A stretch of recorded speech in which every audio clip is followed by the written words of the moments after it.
Halo, selamat ketemu di minggu kelima 2026 ini. Mari kita mulai cerita minggu ini di hari Senin.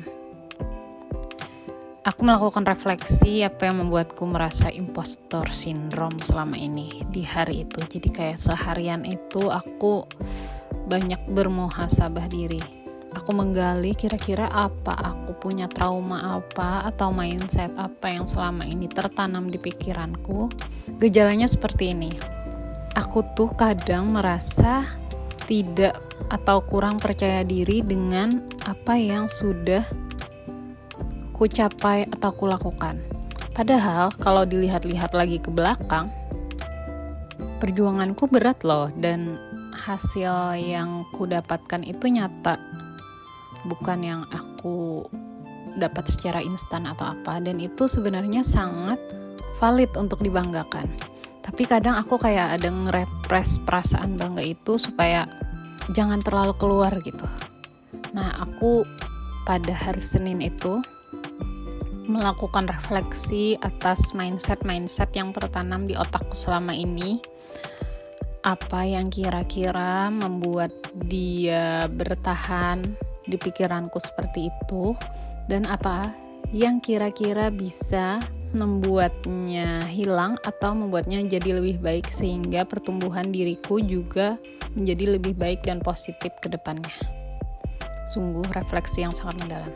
Jadi di liburku kali ini tuh aku memang merasakan bahwa aku lebih dekat dengan diriku sendiri karena aku punya banyak waktu luang untuk merefleksikan apa saja dalam tanda kutip luka-luka yang selama ini kurasakan, tapi sebelumnya tidak kusadari sama sekali. Bahkan sedikit keengganan di dalam pikiranku itu pun mulai kukorek. Ini berasal dari apa? Kenapa aku melakukan atau memikirkan ini dan sebagainya. Dan beberapa hal aku menemukan yang mengejutkan. Karena sebelumnya aku tidak menyadari, sebelumnya aku tidak menyetujui. Pada akhirnya ya berdasarkan fakta-fakta yang ada, memang itulah yang terjadi. Kesini aku mulai bisa menerima, mulai mencoba berdamai dengan luka dan fokus kepada penyembuhan. Hal lain yang perlu juga aku katakan di sini adalah bahwa selama ini aku merasa tidak butuh validasi dari luar. Ternyata waktu aku banyak merefleksikan diri di masa liburku selama ini, ternyata aku juga masih membutuhkan validasi itu. Meski jauh lebih sedikit daripada mungkin rata-rata orang. Oleh karena itu, dia tidak terlalu kelihatan dan aku pikir aku sudah bisa bebas darinya. Ternyata belum. Sore setelah kakak pulang kerja, kita hari Senin itu jalan dan nongkrong di tempat langganan. Aku agak trauma sama jajanan di sana karena terakhir aku makan banyak pengawet dan besokannya kerongkonganku radang. Jadi hari Senin itu aku cuman nyicip jajanan sedikit. Hari Selasa aku suruh harian di rumah, bikin to-do list pagi-pagi, lumayan banget hari itu, jadi dapat 2 project besar yang selesai, terutama untuk urusan kantor. Meski masih ada kendala-kendala kecil, tapi ya menyenangkan, kemajuan yang sangat bisa aku banggakan. Hari itu teman-teman di grup pada sibuk ngomongin KRS, aku cuma nengok sebentar. Intinya jadwalku itu di depan bakal penuh di hari Senin, sementara Selasa dan Jumat kosong. We will see ya, belum fix juga. Hari Rabu itu adalah hari keluarku dari pertapaan. Hari itu aku massage, terus jemput Ol dan menghabiskan waktu kami yang berharga di Rumah Biru. Jadwal kelas PSP sudah keluar. Ternyata aku dimasukkan ke kelas D. Agak tidak expect karena dosennya juga beda ya dengan yang di 7. Tapi itu lebih mending sih daripada teman-temanku yang beda peminatannya dengan yang mereka tuju.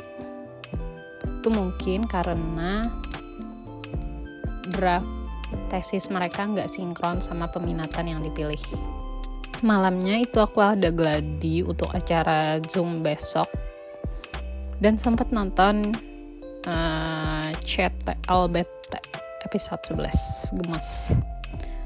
Terus di hari Kamis aku produktif di rumah. Siklusnya berulang. Aku produktif banget karena menghindari sesuatu yang aku tunda selama ini. Jadi aku ngerjain banyak hal yang selama ini ku tunda, termasuk perpanjang domain blog gara-gara menghindari tes pribadi itu. Aku juga set up tempat kerja baru yang awalnya lesehan jadi ke atas meja dan kursi. Siangnya aku ada acara online tapi sebagai panitia. Terus sore menamatkan CTLBT, puas sih. Isu mental health-nya dapat banget di drakor ini. Terus malamnya aku ada acara keluarga. Hari Jumat aku ke kantor menyelesaikan apa yang harus diselesaikan. Meski masih ada 1-2 part yang tersisa. Malamnya aku kembali melakukan hal yang selama ini aku tunda, yaitu merapikan catatan finansial dan mencoba metode baru karena untuk menyesuaikan dengan situasi dan kondisi yang sedang kujalani.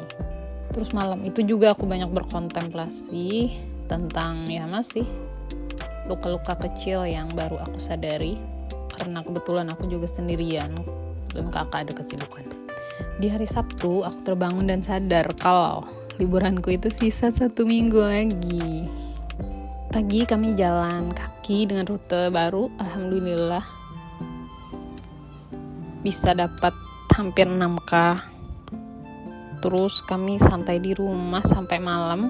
Terus malamnya matulis, hujan badai juga. Aku jadi kebayang sikon World War 3 yang jadi isu hangat di media sosial kan. Wah, semoga jangan sampai deh. Hari Minggu adalah Oles Day.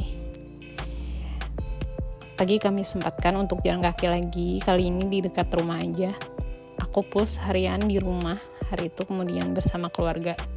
Tapi ya tetap sempat tidur sih. Malam-malam pinggangku encok, jadi gak sengaja ngangkat beban di sorenya gitu. Terus aku tidur cepat. Jadi kira-kira gitu ceritaku tentang minggu kelima di tahun 2026 ini. Terima kasih sudah mendengarkan. Bye.